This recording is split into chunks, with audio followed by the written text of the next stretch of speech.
Baada ya kupata makala maridhawa iliyoelezea azimio la Arusha kwa kifupi, hebu sasa tupate hotuba ya Baba wa Taifa la Tanzania kuhusu azimio lenyewe wakati akilihutubia taifa la Tanzania tarehe 5 mwezi Februari mwaka 1967 katika viwanja vya Mnazi Mmoja jijini Dar es Salaam. Waheshimiwa wananchi wote, kama mlivyokwisha kuambiwa, kazi yangu ya leo ni kuelezeni wananchi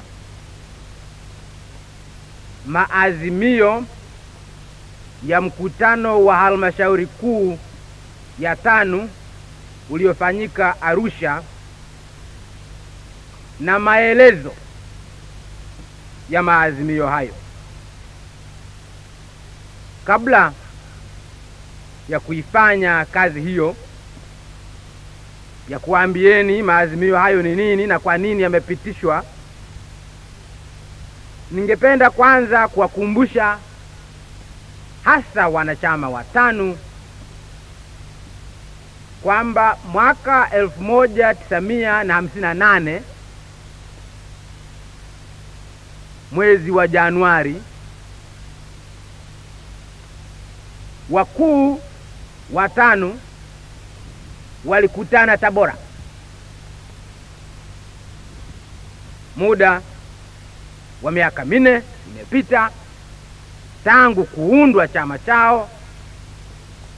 Walikutana Tabora baada ya kuwa wameeleza kwa muda karibu wa miaka 4 nini madhumuni ya chama chao, na baada ya kuona kwamba watu wengi wameanza kuelewa madhumuni ya chama chao na kwamba chama kinacho nguvu za kutosha, walikutana Tabora kuulizana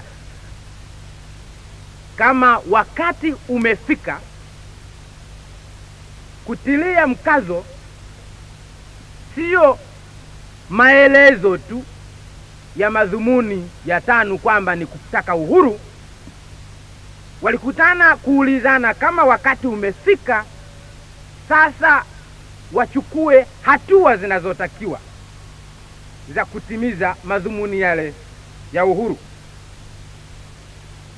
na kuelezana vile vile hatua zile ni hatua gani ambazo sasa inafaa tuzichukue ili kutimiza madhumuni yetu ya uhuru.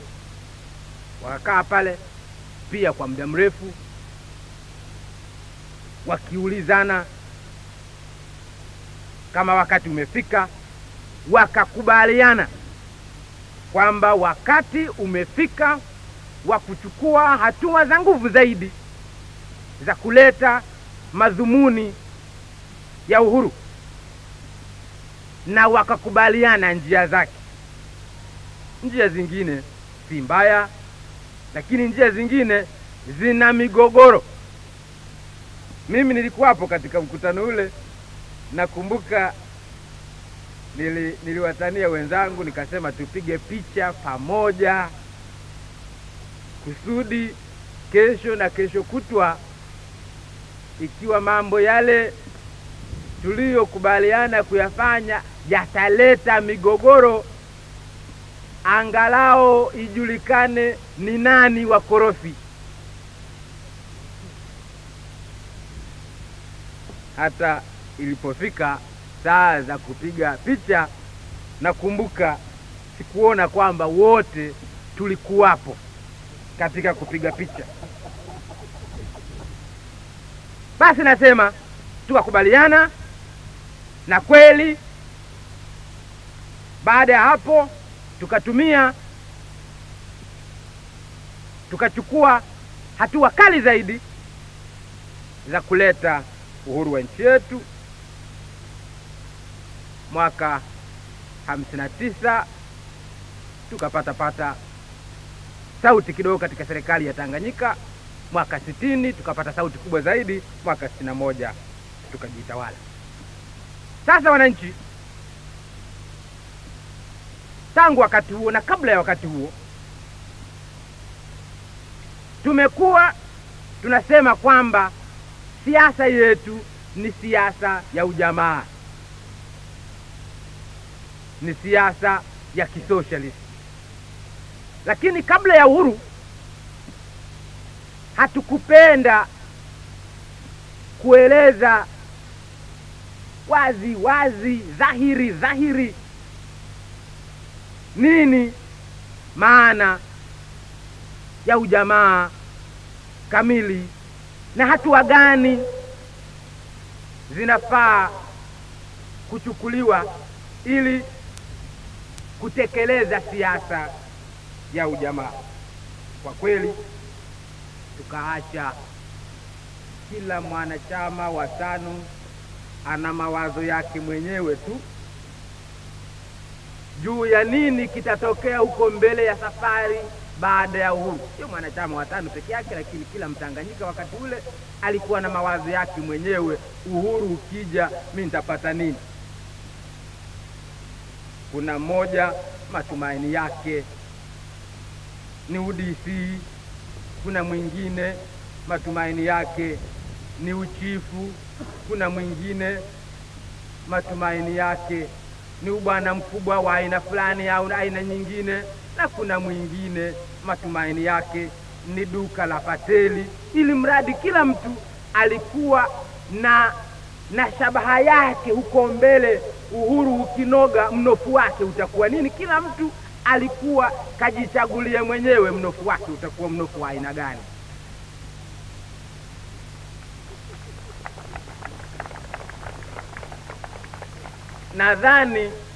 Mimi nadhani hivyo ndivyo ilivyostahili iwe wakati ule.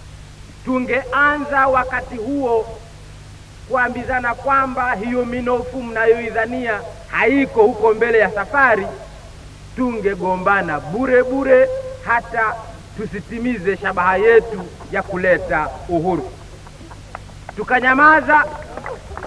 Tukanyamaza, tukamwacha kila mtu na mawazo yake ya nafsi yake.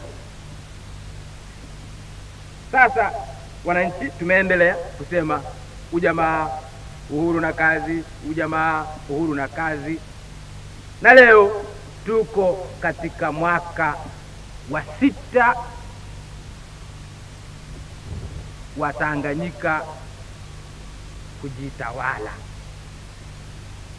Basi wakuu wa TANU wamekutana tena kuulizana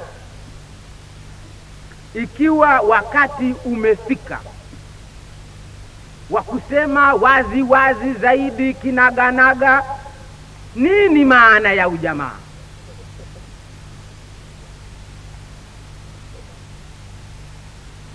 Nini maana ya ujamaa? Na nini maana ya kujitegemea?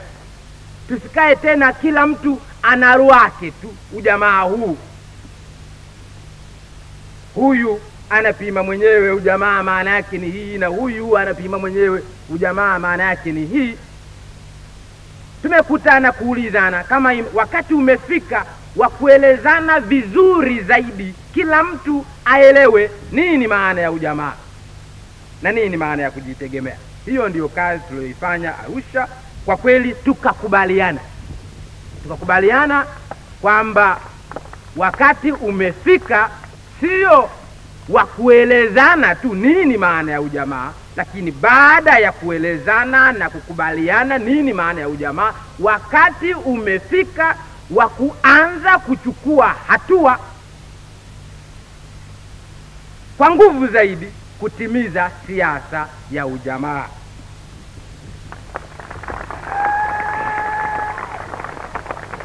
Sasa wananchi, kazi yangu ni kuelezeni mambo hayo. Siasa ya ujamaa maana yake nini, na tangu sasa tunatazamiwa tufanye nini, na siasa ya kujitegemea maana yake nini, na tangu sasa tunatazamiwa kufanya nini. Nitajitahidi kueleza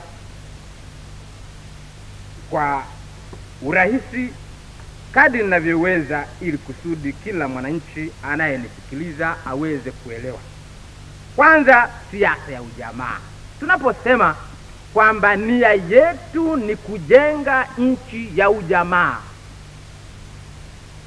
maana yake ni, maana yake ya kwanza ni kwamba hivi sasa hakuna ujamaa. Hivi sasa nchi yetu si nchi ya ujamaa. Hiyo ndiyo maana ya kwanza. Vema basi, kama hivyo ndivyo nchi yetu si nchi ya ujamaa hivi sasa, tunataka kujenga nchi ya ujamaa. Hapo itakapokuwa imekuwa nchi ya ujamaa, itakuwa nchi ya namna gani? Sasa si nchi ya ujamaa. Nia yetu ni kujenga nchi ya ujamaa. Nia yetu ni kuanza sasa hivi kuingia katika barabara inayotupeleka katika safari ya ujamaa, nchi ya ujamaa. Tukifika kule tutakuta nini katika nchi ile ya ujamaa?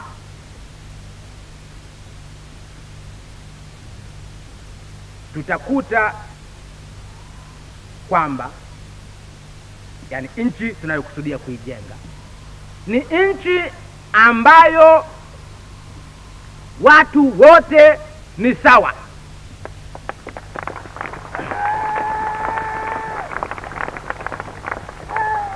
Hilo si geni, tumepata kulitamka mara nyingi sana kwamba tunataka kujenga nchi ambayo watu wote ni sawa. Si geni hilo.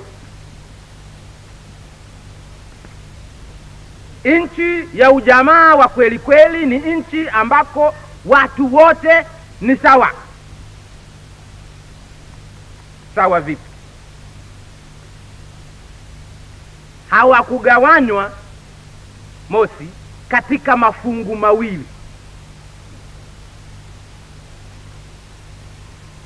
Fungu moja la mabwana na fungu la pili la watwana. Hakuna.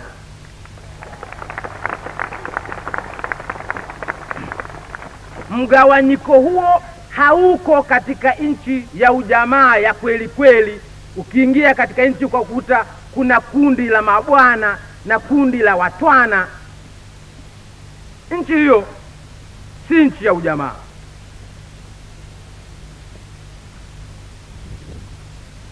Lakini ubwana na utwana sio kwamba unaeleza utumwa tu. Ukiingia katika nchi ukakuta watu fulani hupata riziki zao kwa kufanya kazi. Wanafanya kazi, wanalima, au wanafanya kazi viwandani, au ni walimu, au ni madaktari, au ni manasi. Ni wafanya kazi. Ukienda katika nchi yoyote ukakuta kuna makundi mawili. Kundi moja la watu linapata riziki yake kwa kufanya kazi. Kundi la pili linapata riziki yake kwa kufanyiwa kazi. Nchi hiyo si nchi ya ujamaa. Haina ujamaa nchi hiyo.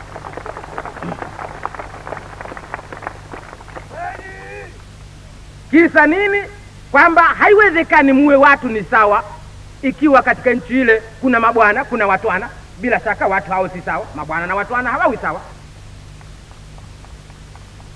Vile vile haiwezekani nchi hiyo iwe watu wake ni sawa. Kama shabaha ya ujamaa ni kwamba watu wawe sawa katika nchi. Watu hawawezi kuwa sawa ikiwa wengine hupata riziki yao kwa kufanya kazi yoyote ile itakayokuwa, na wengine wanapata riziki yao kwa kufanyiwa kazi. Mfanya kazi na mfanyiwa kazi hawawezi wakawa sawa. Katika nchi ya ujamaa huwezi kukuta kwamba kuna kundi la wanyonyaji na kundi la wanyonywaji. Maoni haya yatawajia kila siku ya Alhamisi hapa Historia Tanzania TV. Usikose kusubscribe, kukomenti na kulike.